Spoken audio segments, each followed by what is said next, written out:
द्वादशोऽध्यायः।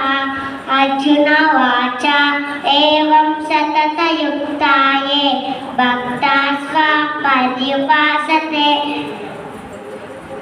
एषाप्यक्षरमव्यक्तं तेषां के योगवित्तमाः।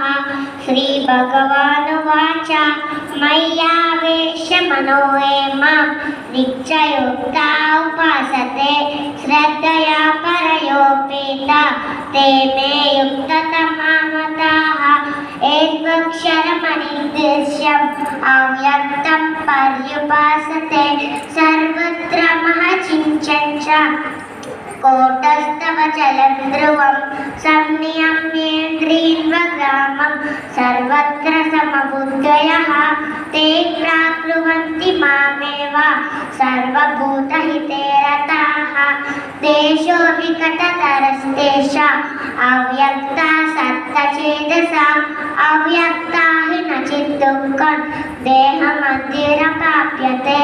एतत् सर्वाणि कर्माणि मयि सन्न्यस्य मत्पराः अनन्येनैव योगेन मां ध्यायन्तः उपासते तेषामहं समुद्धृता युज्य संसारसागरात् भवामि न चिरात् पार्थ मय्यावेशितचेतसा मय्येव मनः आधत्स्व मयि बुद्धिं निवेशय युवशिष्यसि मय्येव अध ऊर्ध्वं संशयः अध चित्तं समादातुं विघ्नसन्तोषि मयि स्थिरम् अभ्यासयोगेन ततो मामिच्छान्तुं तमञ्चय अभ्यासेन समन्दोषि कर्तुं मज्योगमाश्रितः सर्वकर्मफलत्यागं तत गुरु यथात्मवान् श्रेयो हि